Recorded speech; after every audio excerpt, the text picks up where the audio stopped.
All right. Hey, welcome to SSD TV. It's your boy Q Smoke. And we got our host right here, man. Introduce yourself, man. We got He done reversed it on me, man. Caught me off guard. quick I was like, switch up. Quick what he switch doing? What up. he doing?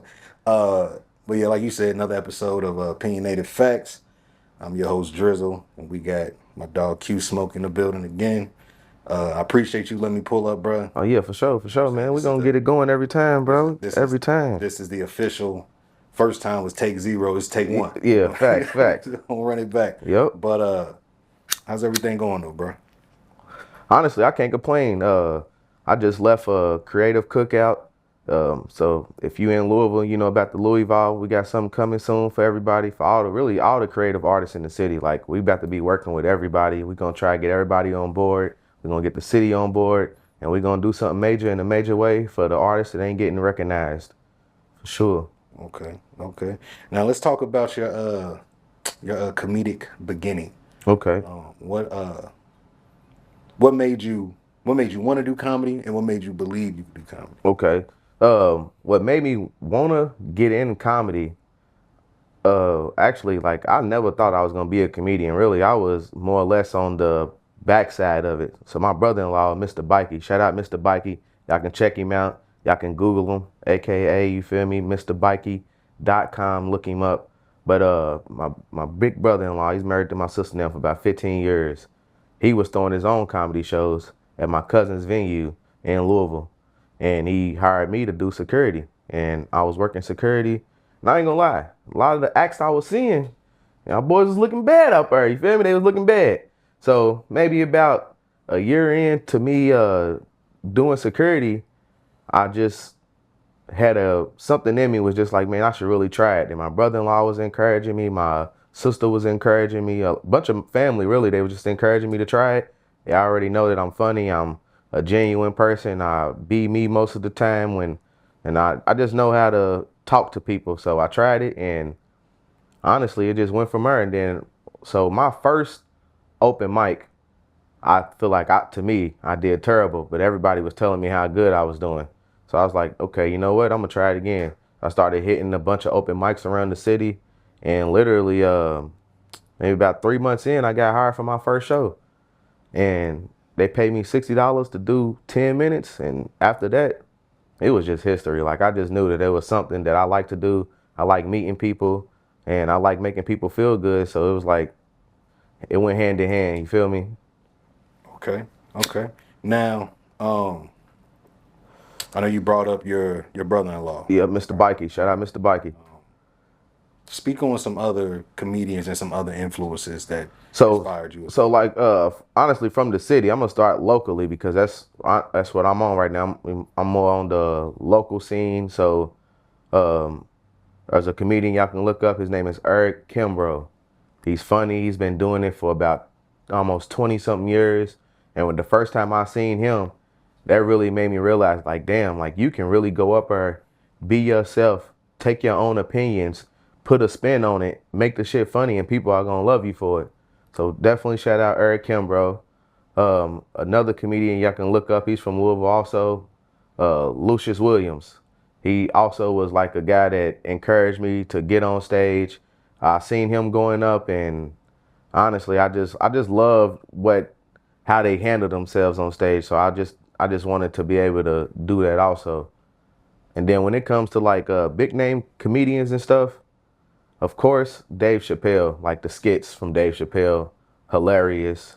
One of my favorite comedians is I feel like it's controversial because a lot of black people don't really know about him as much, but look him up, y'all. George Carlin. Like he's one of my top comedians. Like dude is himself. He says what he want to say. He's dead now, but look him up. George Carlin, a beast. Corey Holcomb, one of my favorite comedians. I love his podcast. If you ain't heard it, check it out.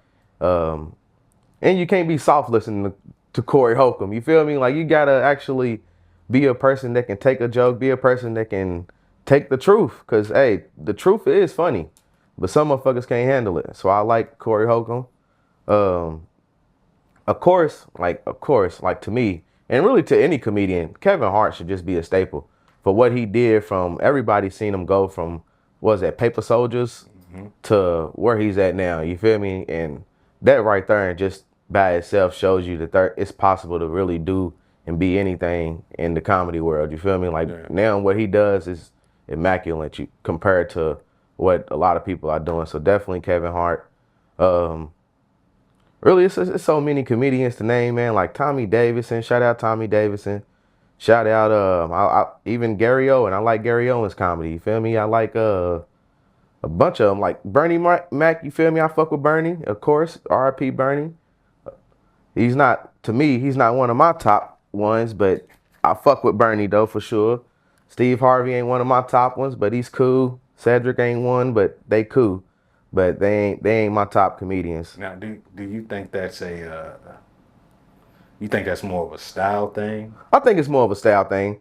Like I said, none of the people I named, they obviously named for a reason because we know they are. They got some funny shit, of course. But to me, like honestly, I don't know. Like I've watched, to me for Bernie, because a lot of people are like, man, how Bernie? But to me, I've only seen Bernie do stand up on maybe 2 different things. You feel me? Like the Kings of Comedy, of course, and when he was on Def Comedy. Yeah. So that's why I'm like, man, it's like, of course he's hilarious, y'all, in movies, everything, but you can't put him in the top and bro ain't got hella stuff to go off. Like nobody has an hour of Bernie material, and it's just I think it's his impact.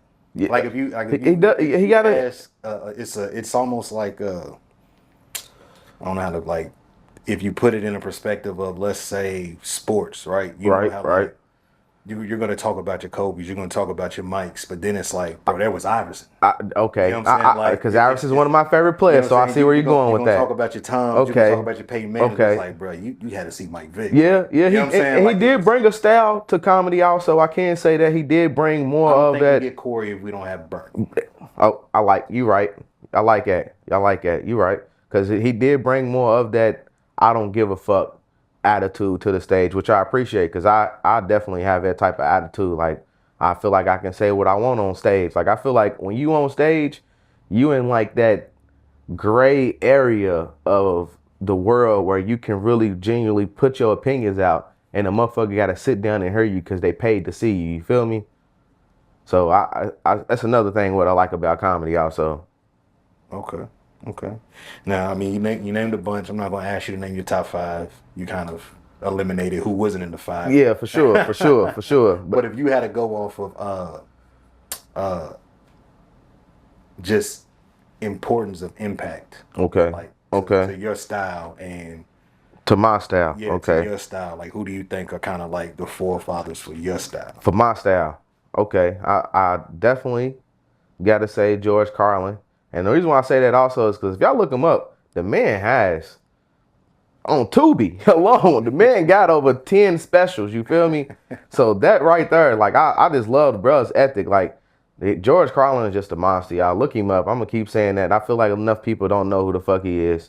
Look him up. Also, one comedian I didn't mention, Andrew Schulz. I like Andrew because he's very opinionated, but he knows his shit. And that's what makes me, like, want to have to do like research on certain jokes that I do because I don't want to be up there and be trying to joke on somebody and it's a part of their religion or it's a part of, you feel me, like something that they believe in. So I want to be able to educate myself on something first before I joke on it. And that's what I learned from Andrew. Like, Andrew definitely is a guy that you can tell, like, bruh knows his shit. That's why he's on fucking Joe Rogan and stuff. You feel me? Like, he knows his stuff. Who else would I say that I style wise? Honestly, I wish my style wise was close to Dave Chappelle, but he's a fucking genius on stage. Like, I've watched his stuff and I'm just like, how did he think of that? How did he put that together? I see why this man is who he is. So shout out to Dave Chappelle. Like, what he does is, I can say, is definitely not what I do on stage. Like, but I would wish that hopefully as I work more into my comedy, I can get to that point. And I feel like that's where it shows like your level in comedy. You feel me? Because like you can tell when somebody's been working at a McDonald's for 5 years compared to somebody's been working at McDonald's for 35 years. You feel me?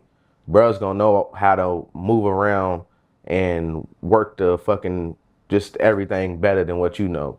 So definitely Dave Chappelle, but I can't say that I'm anything close to him when it comes to telling jokes. I can say to other people, you can be like, okay, I see where his influence come in on that. Um, one more, who we got? Carlin, Andrew Schulz. I said Dave, and I got one more. Honestly, another comedian that I really do like is Arnaz J, and it's the way he handles himself on stage with the music and the dancing and stuff. I know So he got like y'all might know the joke where he got a handicapped brother. Yeah, he's and a comic view. Yeah, and he's making fun of the handicapped brother and stuff. So him too, I like his style too. Yeah. I like his. So I would say him too for sure. Right, but yeah, but you brought up Dave, and I was gonna say, I think the thing that helps Dave with that style is the fact that even to this day, he's not above or afraid of getting on stage and bombing. Oh yeah, He'll talk about it. Yep. Yeah, I was in San Francisco 3 months ago. I bombed. You know what I mean? Like, man, he doesn't have an issue with that. Like, he still goes to the smaller comedy Yeah, Dave will pull up to open mic. Yeah, he'll go to open mic. Just get up there and talk. Like, even if he's not, a people like, hey, can I get up there? They'd be like, yep. You gotta ask like you Dave Chappelle, bro. Like, yeah. But see, he respects the process, and he understands. Like, just because I'm Dave don't mean I'm just right. Like, do your thing, and at the end, if there's some time, I get up there and do. And honestly, that's what separates him from a lot of comics. Like, I've seen where Kevin Hart was saying he hasn't hit an open mic in like the last almost 8 years, you know, because he just feel like it'll be too overwhelming for him. Yeah. But as a comic, I feel like I'm gonna be hitting them forever. Like, no matter how big I get, like those are what keep you at base and at home and let you know, like, okay, I can still try new shit. I can still try this. No matter, even if your regular shit work, you still got to try new shit. The world changes every day. You feel me? Like, you got to. But Dave definitely is a top-notch comedian. And I got to mention Katt Williams too.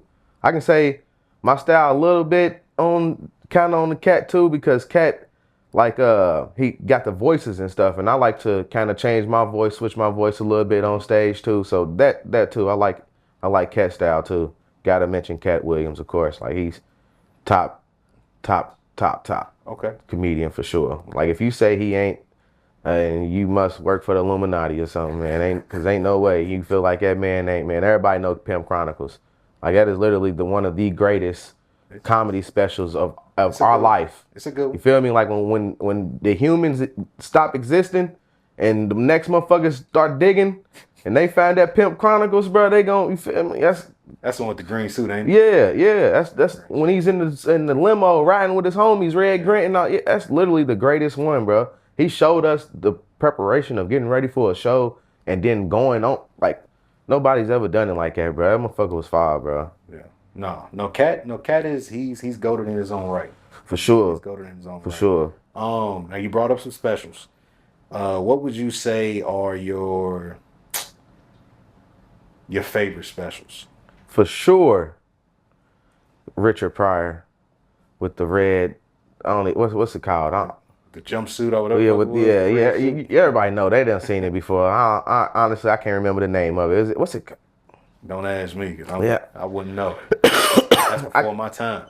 I can't remember the name, but everybody know what I'm talking about. Of course, that, like, when he's talking about smoking the free base and shit. Yeah, that just, like, I feel like that is like you know how they got like the very first rap song and it's like them niggas just the Kumo D's or whoever, the Curtis Blows and shit. Like, I feel like that's that. You feel me? Like that first hardcore rap song. You feel me? Like, I feel like that's that. And then cause we talking specials here, I gotta say Katt Williams, Pimp Chronicles. Yeah.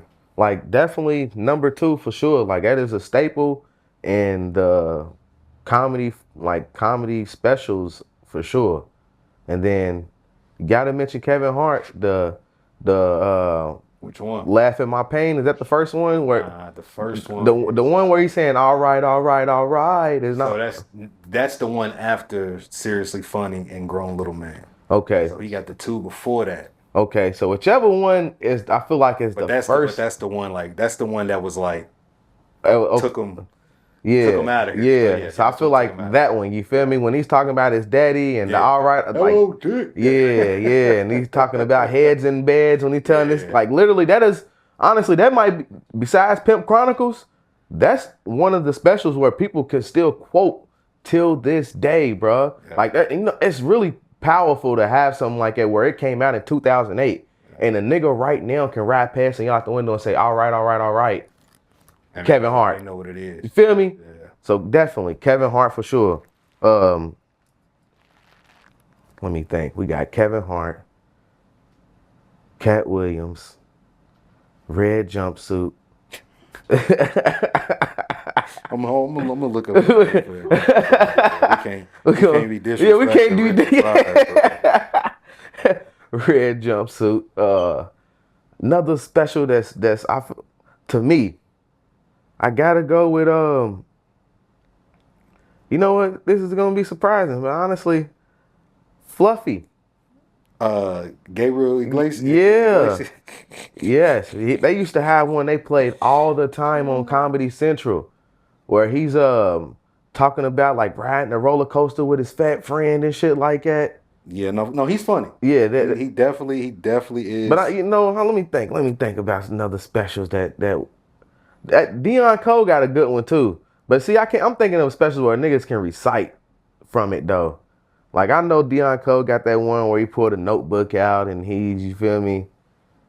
So I think the Richard Pryor one is just called Richard Pryor Live in Concert. Okay. Like it don't really nigga shit. You yeah, feel me? He ain't need no title, nigga. You just me. I'm live. Yeah, it's me. Nigga, I'm Richard Pryor and I'm live, nigga. Live in Concert.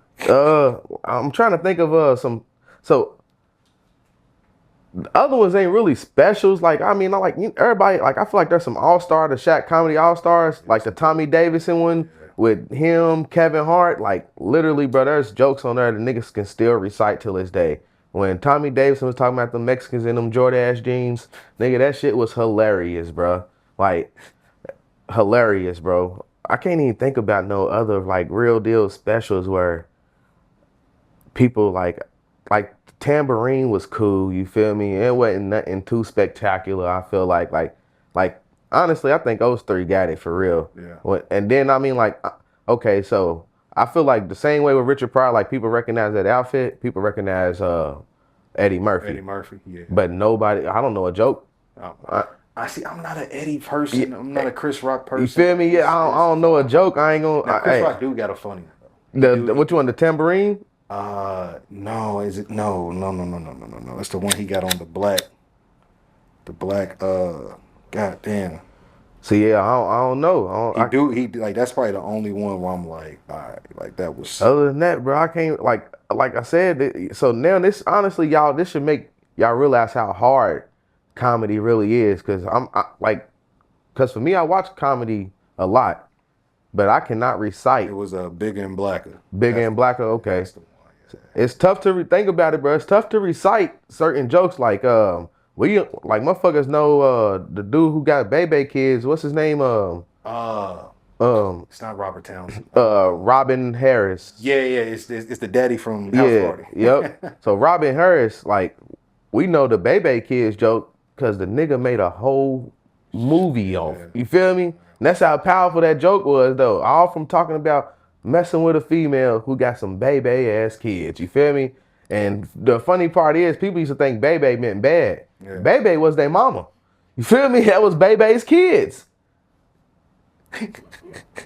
Fuckers ain't realize that. Because bro made it sound like, they was badass kids. But really, they was bad kids, but they was Bebe's. Yeah, Bebe was their mama. So yeah, I feel like, to me, those are the forefronts, for real. Okay. Now, me personally, I don't know too many comedians out here from Louisville, from Kentucky in general. Ooh, this is my favorite topic.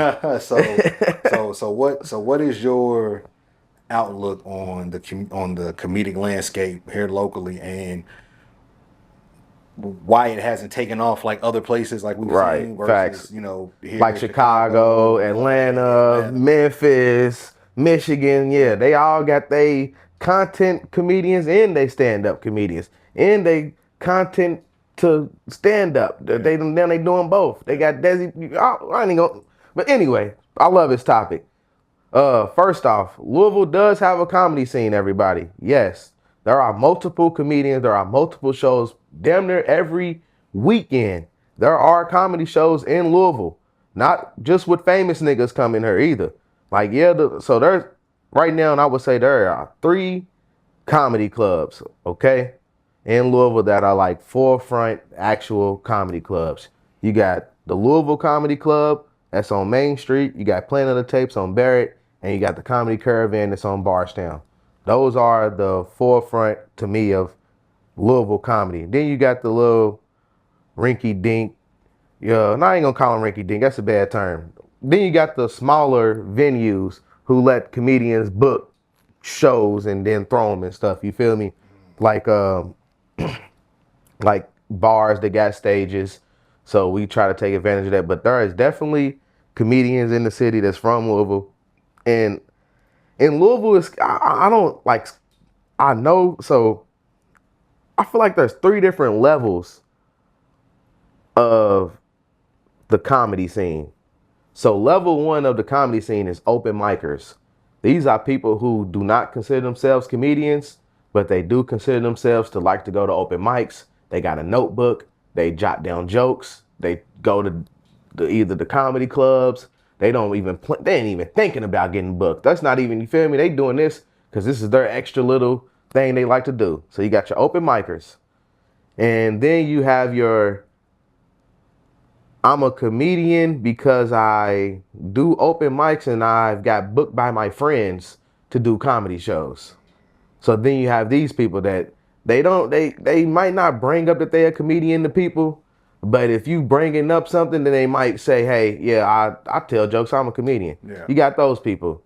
And then you got the level 3 tier of actual people who are going to open mics, promoting themselves as comedians, getting booked on bookgigstuff.com and stuff like that. And those comedians, to me, I feel like I always tell them, like, you gotta tell people who you are and what you do. You cannot be afraid to tell people that you are a comedian out here, because I've seen it so small and people will forget about us if we don't let people know. Like, I'm the type of person, like, I literally, bro, like, I used to go around going to the popping clubs, the popping bars, the whatever the fuck is going on, the creative events, networking events, and I'm there as a comedian / host. That's what I tell people. I host shows and I'm a comedian. Whichever one you need. And also, if you got your own event stuff, I got a security company. So whatever you need, I'm trying to help you out. So your question was, is there, like, do you feel like there's a scene type of thing? Well, what's your outlook on the scene, what it is currently, and how can it improve? So it's weird, man. People don't know this, but there's like I said, there's levels to this comedy thing, and we have 3 different scenes, I would say. So you got a scene where it's the black comedy clubs and comedians, you feel me? And I get booked often for that, of course, but that's not really where I play at. And then you got the scene where it is alt comedy. Have you ever heard of alt comedy? No. So it's like just alternative comedy, yeah. So that's another scene in Louisville, and I feel like that's what's kind of making it harder for people to realize where the comedy scene is, because the alt comedians, they are more or less the people that are booking shows that would be behind a fucking coffee shop. You feel me? They the ones that's doing, like, and don't get me wrong, I do both. Like, honestly, I just claim myself as comedian. I don't go and be, you feel me? I really, whoever's paying me, that's the show I'm gonna do. I do alt comedy. I do it all for real. Like, some of my best shows have been in alt comedies. Like I said, I go to the Kaiju often, and that's an alt comedy club, well, alt comedy venue or whatever. But I feel like a lot of comedians are just afraid to tell people what they do. And I feel like that's the way we can improve. And we also need to, like, I be trying to reach out to them and get together and like, hey, let's shoot content. Let's do this. You feel me? Let's do this. But a lot of them, I just, like, don't really feel being on camera. Like it's weird. Like a lot of them just like, oh, no, I just want to be, you know, how I am. I'm good where I'm at. So I honestly I try to separate myself from them comedians, and I more or less so I'm gonna shout out a couple of comedians and I'm messing with it that like I said, I fuck with, and we got a bunch of content coming soon. Y'all can look them up. Bro's already going crazy online. Uh, Look up Cello Mr. Doubleback on Instagram. Look up T Dot on Instagram or Tyrone Biggums on Facebook. My boy Devontae Armstrong on Instagram. And honestly, them right there, those are the guys I'm fucking with right now. You feel me? Like, well, shout out my boy M. Ryan. He's doing stuff too. We got stuff coming out. So like, those are like the guys that's in my age group, and we know what we missing in the city. So that's what we coming up with. Like, shout out to the rappers that's been hitting me up too. I got a few rappers like Anna B, YBJ, J How, like a few rappers y'all can look up. They all just, you know, we got content coming soon. Like, that's what we got to do. And hopefully very soon we'll have that community where people are like, these are the comedians, these are the content creators from Louisville. You feel me? So that's what we shooting for right now. Okay.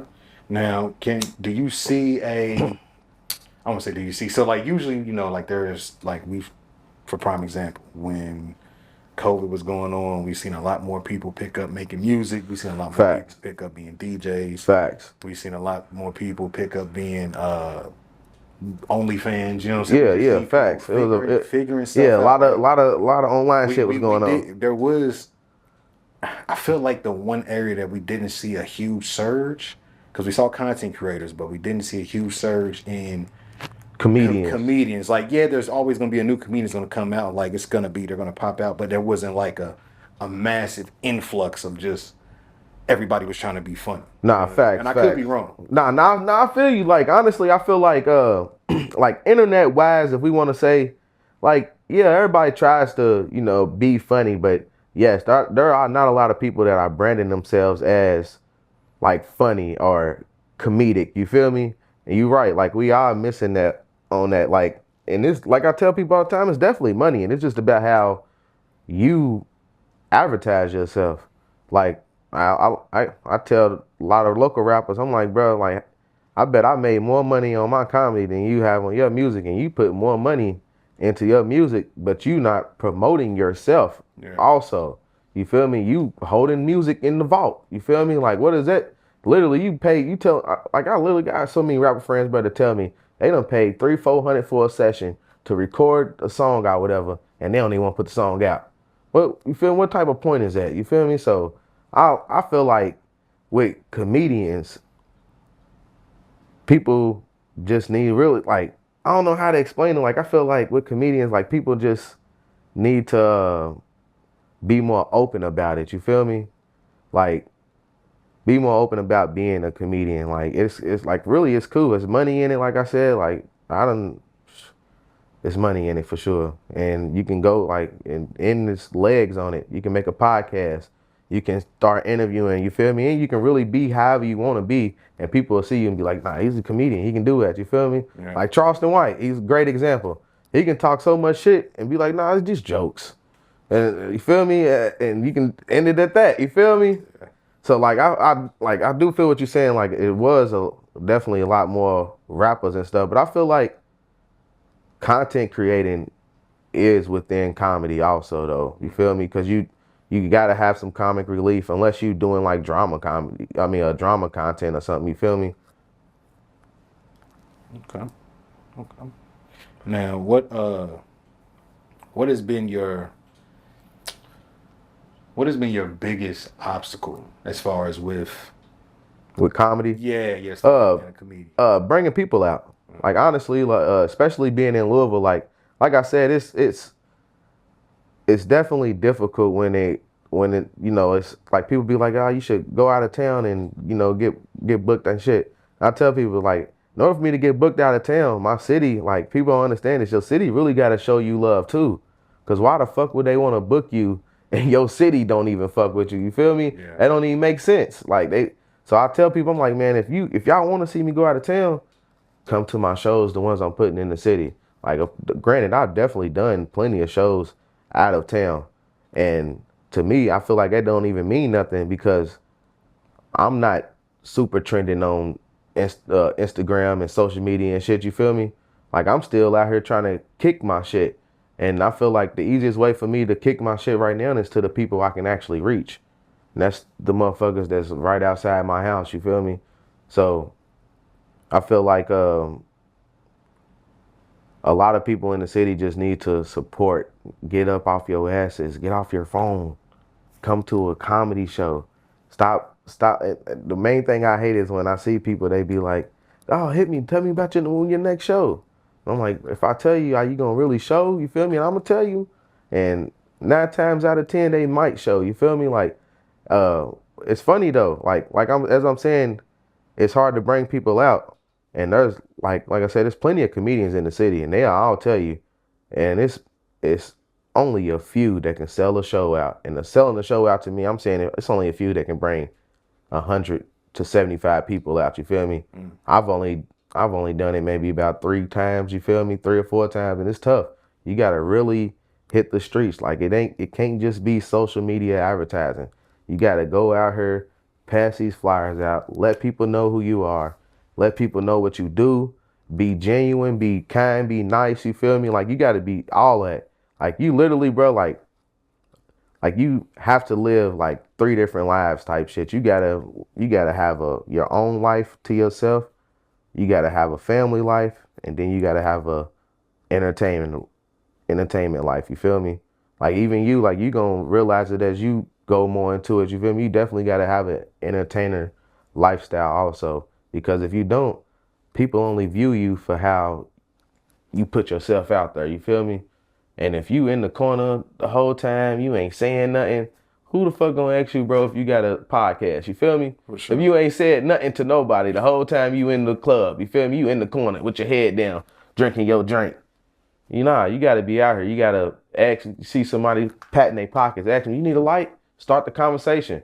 You feel me? Hey, that's just how you gotta be out here. Like, you gotta talk to people, ask people what they do. That's what I literally, I walk past them, hey, what you do?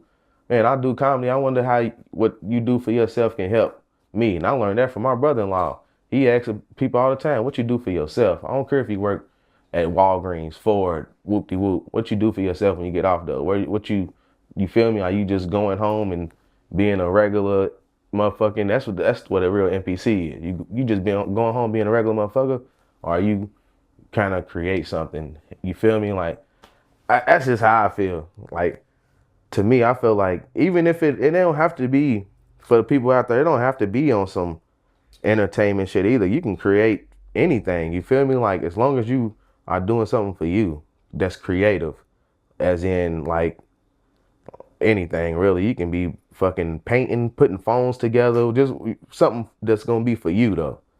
And that's what I feel like people should be on. And then, like I said, supporting each other. Like, instead of going to go see the bigger comedians and paying $35, $50, come see a local one. I got a show tonight for 10. I done had almost 20 people tell me they gonna come. Watch, I'm gonna let you know how many people actually show. Yeah. Like, I've been posting it on my Instagrams, Facebook, sending it to people. But I'm just telling you, I don't know what it is, but I guess when you're a local artist, people feel like I'm gonna be able to see you anytime. Like, even I got family, bro, that, like, when I first started doing comedy, of course, they came out. But once they seen I was good, it started dying down. And that's why I had to start relying on, you feel me, the real fan base. That's when you realize, like, oh, I need a real fan base. Mm-hmm. I need to make some real traction. So the comedians out here, for real, we all need to. And we all need to get together. The more we come together and believe in it, man, anything's possible. I'm telling you, anything. And that's why I fuck with the rappers too. Shout out to the rappers too. Now I was gonna ask you, like, I think that's a similar thing that artists, musicians, that they also struggle with. Some of them do. They run into that caveat of the home team ain't fucking with me. You know? Honestly, it's really, I ain't gonna say just entertainment. Period. Yeah. Like for real. Like black businesses. Like, you feel me? Like, honestly, bro, I don't know what it is with us as people but we tend to not want to support each other as much as we should. And I don't know if it's like an inconvenience thing or if it's like a I don't want to see somebody do better than me thing or what. But like I said, bro, Walmart. It's a reason why it's a Walmart, and then it's a reason why there ain't too many black-owned stores like Walmart, bro. You feel me? It's just I don't know what it is, but like I said, I'm gonna figure it out though, because it's possible for sure. Like it's definitely possible, like to be a nigga that everybody want to see. You feel me? And especially if you from the city, like I said, it's like I'm sure when Katt Williams go back home, that's the easiest show to sell out. You feel me? Yeah. Or like we was talking about the content creators, like we know a couple of them from Chicago. We know if they do shows together, I'm sure it's easier to sell out in Chicago than it is anywhere else. You feel me? Mm-hmm. Nah, so like when you brought up like it's just entertainers overall, like that's a fact. Like yeah, most of my subs and watch doesn't come from here. Right. Most of my audience is up north, Atlanta, Texas. Like it's not really like Kentucky's probably like top 10 for my shit, but like not for real. And it's like to me that's crazy. You know what I mean? Like, when you covering crazy. Mostly Kentucky stuff, so it's like to me that's crazy. But I look at it like, all right, cool. Like that's just I don't know if it's an envious thing or like it's one of them things where it's like I ain't gonna fuck with it because it's too close to home. You know what I'm saying? I'd rather go check out somebody's doing the same thing that he's doing, but they doing it over here in a whole nother area. Let a DJU or a DJ Academics or something review the same artist you just did. You feel me? Yeah, it's gonna run it up more. And I've had situations where not saying I stopped talking to people, but like the communication definitely dies down because I'm like, bruh, I sent you a link and I was talking about the KD trade last night. And I get in the chat this morning, and you talking about what they talking about on First Take. Yeah, talking about what I'm talking about. I'm like, I ain't saying you gotta, just be all on my shit, but you could at least be like, take a talking point. And I do got some friends, they be like, oh, I saw what you said right here. You know what I'm saying? And that's cool. It's appreciated, right? But it's not a common thing. You know what I mean? And so even when you brought up family and stuff, like same thing. Like the family, they'll be into it at first. And then they'll start to die down. And after a while, all right, like family, they know be family. They're gonna support you. Yeah, facts. Yeah, but they're not gonna be there the whole time. And you know what they always ask? Are you still doing your little thing? You doing your little comedic thing? Like you still? Hey, that is one of the worst questions to ask any entertainer, y'all. For real, I don't care if y'all haven't heard music from a nigga in 10 years. Do not ask that man, is he still doing his little thing? Please. Of course we are. Of course, even if they not, we thinking about it. All right? So don't do that, people. And then, you know what? I ain't going to say it, but I can't stand when people come up to me and tell me I should use their joke on stage. Please, no. I don't care if it's the best joke in the world. I'm not going to use it. I'm going to put it in the farthest part of my brain that night. Literally, I'm going to try my hardest to forget whatever you told me. So don't do it. I can't stand when motherfuckers get drunk. First thing, they be like, hey, you do comedy, right? Man, I got a good one for you. No, the fuck you don't. No, don't want to hear that shit. You go try it. Now, you say that. Now, has anybody ever gave you a joke and you be like, that was kind of funny? Now, I'm not saying you used it. But somebody told you something that was, honestly, I feel like it ain't never been on no, a nigga was like, yo, Q, I got a joke. And I was like, that's a good one. Honestly, for me, it had to be on me and the homies is talking. And bruh might just say some funny shit about something. And then in my head, I'm like, ooh, that was a good one though. I might use that on stage. You feel me? To me, that's better than a nigga telling me a joke. I swear, bro, like something in my brain just makes me not want to hear it. Yeah. Like if a nigga tell me a joke, bro, I'm not. Because I don't want you to ever be like, I told him that. I don't want that. That's my joke. Yeah. He stole. Now, if I heard some shit, like, I ain't gonna lie, like, because this is the real world. So if I'm in the barbershop and I heard some niggas talking about some funny shit, that's in my head. I might say that, you feel me? And that's how comedy works. Like, literally, bro, like, ain't no nigga at home and just sitting there thinking of just only they funny shit. Nah, you got to be out in the real world. The life has to happen to you to have funny situations and funny things and stuff. or other people's lives. You feel me? You can put it into your life or something like that. So definitely, when it comes to jokes, I wouldn't say I steal them, but nigga, don't be around me on some funny shit and I hear something I like. But don't tell me nothing funny though. You feel me? Like, don't tell me nothing funny. Just let it come organically. Like, if you got a funny topic or something, nigga, just talk to me organically and then maybe. But don't be on some, I got something for you. Cause nah, you're not for me.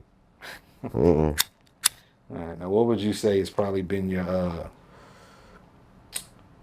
mean, because right now you still early in your Yeah, I only been doing this, like I said, like 4 years, man. So so right now, like, what would you say has probably been like if you had a highlight a moment that you could highlight and go back to and say like that oh was yeah, okay. that was a high for me. Okay. I got like I got like 3 of them.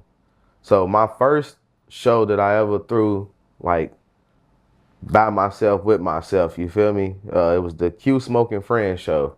Shout out to the little homies I put on, you feel me? Like I said, a few of them, I said their names earlier: Devontae Armstrong, Emron the Great, Jerron Hurst, and Cello, aka Mr. Doubleback. So my first show was at Planet of the Tapes. Shout out Planet of the Tapes. They're a great venue. I love Planet of the Tapes. That's a Louisville local spot. They do all type of stuff there. But them, shit, cause like I said, bro, we regular people right now. You feel me? I ain't making no rapper checks or nothing. But the first show we had there, they paid me $850. Feel me? So that was, to me, that was great. My second one, shout out Eric Kimbrough. One of the best nights of my life right here, y'all. I performed for only 5 minutes, nigga. And it was in front of 400 people. And it was a segment that he did. So first time ever doing it. And he, like I said, he's been throwing these shows for forever. They sold out every year. They do them like twice a year type shit. They fucking sold out every time. So it's like 400 people in here, y'all. This man was like, man, this is Q only been doing this is when I was 3 years in. He was like, he only been doing this for like 3 years. So if he's not good, I want y'all to shake them keys. And that's the sound that he need to get his car keys and go home. When he told the crowd that, boy, my heart was pumping. But I went up there. The first thing I did was talked about him. And the crowd loved it, you feel me? You know, I just ripped on how he's an old nigga and, you feel me, all type of little shit like that. They was loving it. Then I was kind of dying down and I felt the pressure in my heart. I was like, damn, okay, I had got to come up with something funny quick on my toes. So as a comedian, you know, that's when you got to hit the crowd. So the first thing, I seen somebody and I was like, damn, that nigga look like a mechanic. Nigga, they loved it. They just, yeah, so I did great that night. The 5 minutes, that was dope. Then my third show that yeah, I'm sure y'all have heard of him. Duke Deuce. Y'all heard of the rapper Duke Deuce? Crunk Ain't Dead. You heard of him? Yeah. Okay. So, like I said, I host shows. I hosted the Louisville. Shout out the Louisville Festival. I got to host it, and bro was the headliner. I got to pass the mic to Duke Deuce, be on stage with him dancing and shit. So that was definitely a highlight of my life, man. You I got dancing? Nigga, Crunk Ain't Dead, nigga. I was up there bopping, nigga. What? I was dancing. You know, he's a big nigga too. He was dancing too, yeah. Nah, he got moves too, yeah. He got some crazy feet. So yeah, I was up there, you feel me? Hey, I was trying, bro, shit. But yeah, shout out to Louisville, man. That was fun. Like, I ain't gonna lie, that was a great time in my life. Honestly, I got another show I love too, though. Look up the Jesse Lees. They from Louisville. They a dope ass band. I got to perform with them and my boy Sean Smith at the Headliners. In Louisville, you ever heard of Headliners, bro? Big venue. Yeah. The music Headliners. So I got to perform there, and it was in front of like 350 people. I did a joke about white people cash apping me for reparations. I got sent over $150 that night. Females was giving me flowers and candy and stuff because it was Valentine's. Yeah, that was a ball. Had a ball that night. Had a ball. Okay. Well, bro, again, I appreciate you for letting me pull up. Like I said, this is take one for real. Hey, make sure y'all fuck with bro too, man. SSD TV Network, man, for real. Make sure y'all tap in with him, man. I'm sure bro got a lot of shit that's about to be coming up. I already got some ideas for him. I'm an idea type of nigga. I already got some shit for you too. We gonna have some shit coming soon. More content. Like I said, artists tap in from all over. Man, if you ever come to Kentucky and you in Louisville, hit me on Instagram. And honestly, you never know what the fuck we can get cracking. You feel me? Like, I'm sure everybody's watching this somewhere. Motherfuckers be seeing it. They just don't like it. But views be crazy, and then you feel me? They never match up. That's how my shit is. I got 5,000 views on stuff, bro, and 60 likes. But it's cool. One day y'all gonna have to, or you gonna be too late, and then you're gonna be like, damn, I went to high school with bro. That's just gonna be the end of our chapter right there. You feel me? So make sure y'all tap in, man. Follow me on Instagram, QSmoke502. Facebook is QSmoke. And yeah, hey, honestly, I want to say I'm gonna mark it right here on this channel right here. Q Smoke will be the most known comedian from Louisville, Kentucky, before it's said and done. You feel me? Real talk. Watch this, y'all. Hey, speaking into existence. But I appreciate you letting me pull up, bro. It's been a dope interview. Like I said, I'm a fan. I fuck with you.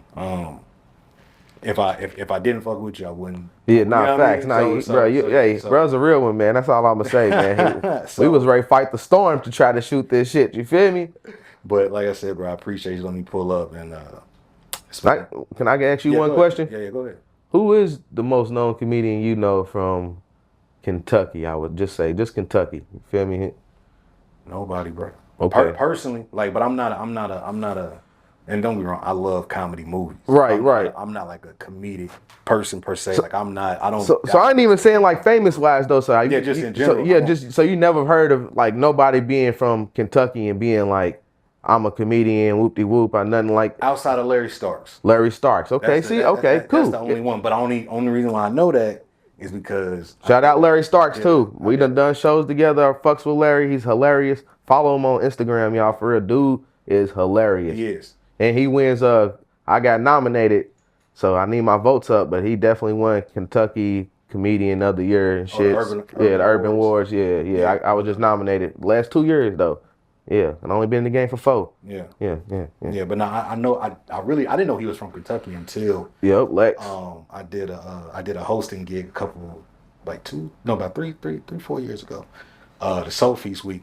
Okay. I did up there in Lex, and that was like, oh, I didn't know he was from here. You know what I'm saying? So I was okay. That's cool. But outside of that, but that's good though. See, if you say Larry, that's cool. So if a nigga say Larry, I'm like, all right, at least you tapped in enough to know that there is something. Yeah. You feel me? There's something. So I like that though. So hey, shout out Larry Starks. But like I said, man, Q Smoke, tap in. Y'all gonna see. Real talk. Tap in. And it's been another dope episode of Opinionated Facts. We out. Peace.